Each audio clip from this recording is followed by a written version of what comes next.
السلام علیکم اسٹوڈنٹس، میں ہوں مہر بخاری اور BA BSc پاکستان اسٹڈی کے اگلے ٹاپک کے ساتھ میں حاضر ہوں۔ اور ہمارا آج کا ٹاپک ہے کانسٹیٹیوشن آف پاکستان یا دستور پاکستان 1956۔ تو 1956 کا آئین پاکستان کا پہلا آئین ہے، لیکن بدقسمتی سے یہ صرف 2 سال ہی چل سکا۔ تو سب سے پہلے ہم اس کا بیک گراؤنڈ پڑھیں گے۔ 1947 میں پاکستان وجود میں آیا تو پاکستان کا اپنا اس وقت کوئی کانسٹیٹیوشن نہیں تھا۔ تو پھر 1935 کا جو قانون حکومت ہند تھا اس میں چند ترامیم کر کے اسی قانون کو لاگو کر دیا گیا۔ پھر 1949 میں ہماری قانون ساز اسمبلی نے پاکستان میں پہلی مرتبہ قانون سازی کرتے ہوئے قرارداد مقاصد جو ہے وہ اسمبلی سے پاس ہوئی۔ تو اس کے بعد پھر قانون سازی کے حوالے سے کافی رکاوٹیں آتی رہیں، کبھی بیوروکریسی آڑے آ جاتی تھی، تو کبھی ہماری جو ملٹری اسٹیبلشمنٹ تھی وہ اس میں رکاوٹیں ڈالتی تھی، یا پھر سیاست دانوں کی اپنی ذاتی مفاد پرستی تھی، جس کی وجہ سے پاکستان اپنے قائم ہونے کے 9 سال اپنا کوئی دستور نہ بنا سکا۔ پھر یہاں پر رابطہ کمیٹیاں بنائی گئیں۔ رابطہ کمیٹی، پہلی جو رابطہ کمیٹی تھی اس نے اپنی سفارشات پیش کیں، پھر دوسری رابطہ کمیٹی نے اپنی سفارشات پیش کیں، لیکن اس کو منظور نہ کیا جا سکا۔ تو پھر 1956 میں اس وقت پاکستان کے 2 حصے تھے، مشرقی پاکستان اور مغربی پاکستان۔ اس وقت کے پاکستان کے وزیر اعظم چودھری محمد علی نے پاکستان کا پہلا آئین 1956 میں منظور کروا لیا۔ تو اس وقت کے وزیر قانون آئی چندری گر تھے اس وقت، تو انہوں نے یہ بل جو ہے اسمبلی میں پیش کیا، اور اسمبلی نے اس بل کو، جو کوئی دوسری قانون ساز اسمبلی تھی، اس نے اس بل کو پاس کر لیا۔ اور گورنر جنرل اس وقت کے سکندر مرزا، جو کہ پاکستان کے آخری گورنر جنرل تھے، اور 1956 کے آئین کے تحت وہی پاکستان کے پہلے صدر بن گئے۔ مینس کہ جو گورنر جنرل کا عہدہ تھا وہ صدر کے عہدے میں کنورٹ ہو گیا۔ تو صدر کے دستخط کے ساتھ ہی یہ قانون جو تھا پاکستان میں نافذ ہو گیا۔ تو اس کے جو پوائنٹ ہیں کچھ، اس کو آج ہم نے دیکھنا ہے۔ تو سب سے پہلے ہے حاکمیت، اللہ کی حاکمیت۔ جیسا کہ میں نے پہلے اپنے ٹاپک میں بتایا تھا کہ اختیارات کا مالک جو ہے وہ اللہ تعالیٰ کو قرار دیا گیا، اور اللہ تعالیٰ کا کوئی شریک نہیں ہے۔ پاکستان کے عوام اللہ تعالیٰ کی بنائی ہوئی حدود کے اندر رہتے ہوئے حاکمیت کے اختیارات کا استعمال ایک مقدس امانت کے طور پر کریں گے۔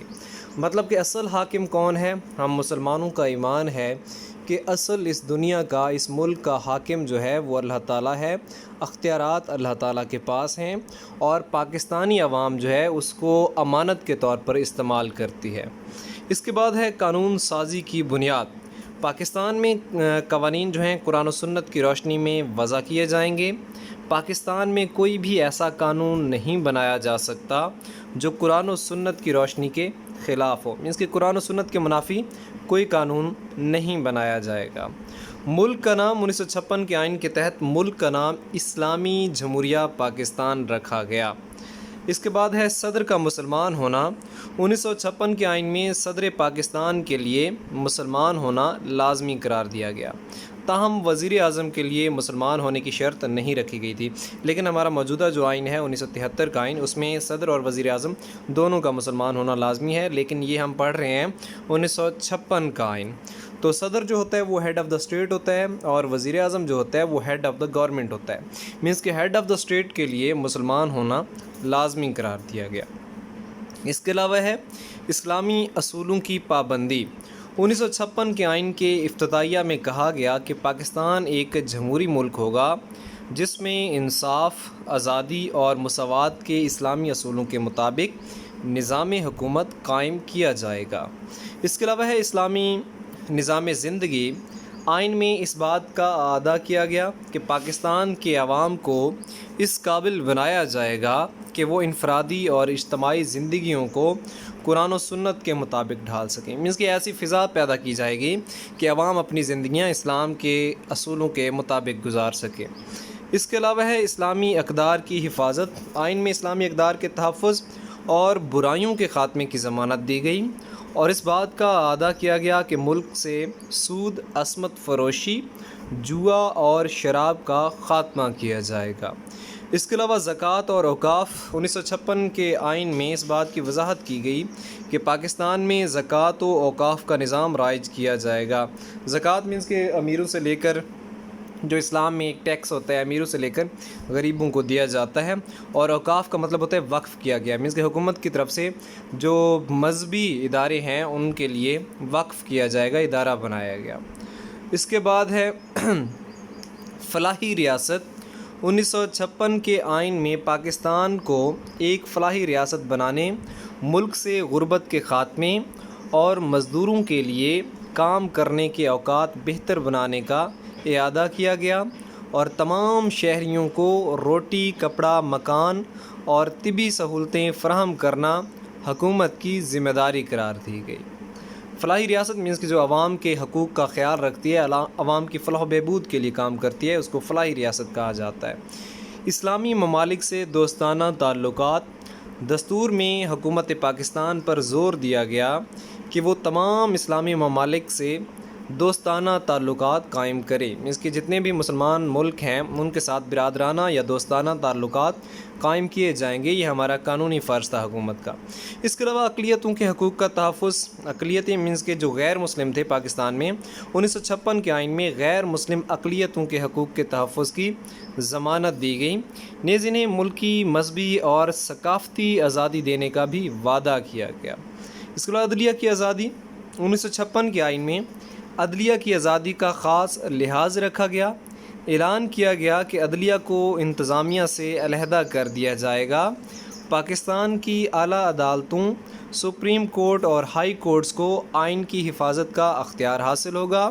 عدلیہ کے جج بغیر کسی سیاسی یا معاشرتی دباؤ کے آئین کے تحت لوگوں کو سستا اور فوری انصاف مہیا کرتے رہیں گے۔ اس کے علاوہ ہے نسلی اور صوبائی تعصبات کی حوصلہ شکنی۔ 1956 کے آئین میں نسلی، صوبائی، علاقائی اور فرقہ وارانہ رجحانات کی حوصلہ شکنی کی گئی، اور اعلان کیا گیا کہ ملک میں اتحاد و یکجہتی کی فضا پیدا کرنے کی ہر ممکن کوشش کی جائے گی۔ اس کے علاوہ ناخواندگی کا خاتمہ، مینس کہ ناخواندگی کہتے ہیں کہ تعلیم کا فقدان ہونا، تعلیم کا نہ ہونا۔ 1956 کے آئین میں اس امر کی وضاحت کی گئی کہ ملک میں ناخواندگی کا خاتمہ کیا جائے گا، ابتدائی تعلیم کا معقول بندوبست کیا جائے گا، اور یہ تعلیم مفت اور لازمی ہوگی۔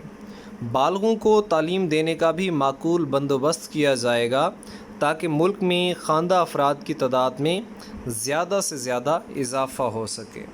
اس کے علاوہ قرآن کریم کی لازمی تعلیم۔ 1956 کے آئین کی روح سے قرآن کریم کی تدریس کو لازمی قرار دیا گیا تاکہ طلباء کے ذہنوں میں اسلامی روح کو اجاگر کیا جا سکے۔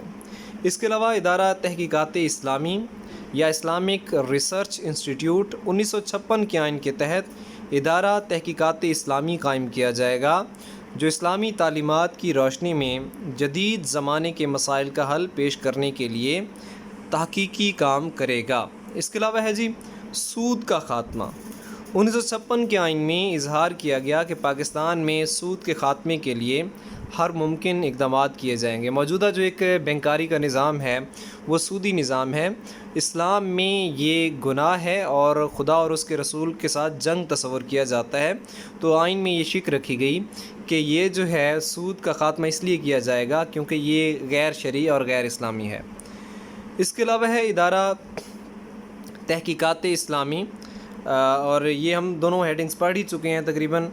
تو یہ ہمارا آج کا ٹاپک تھا جس میں ہم نے پاکستان کے پہلے جو کانسٹیٹیوشنل اسمبلی نے دوسری کانسٹیٹیوشنل اسمبلی نے پہلا آئین جو ہے وہ منظور کیا، 1956 کا آئین، اور بدقسمتی سے یہ زیادہ دیر چل نہیں سکا، اور 2 سال بعد ہی ہماری جو ملٹری اسٹیبلشمنٹ تھی اور ایک ہمارے جو اس وقت کے ایک بیوروکریٹ صدر تھے، ان کی وجہ سے مارشل لا لگ گیا ملک میں، اور پاکستان جو ہے اس کے بعد ہمیشہ مارشل لا کا ہی ہمیشہ پاکستان میں خطرہ رہا، اور پاکستان کے آئین جو ہیں ان کی حوصلہ شکنی ہوتی رہی، آئین ٹوٹتے رہے۔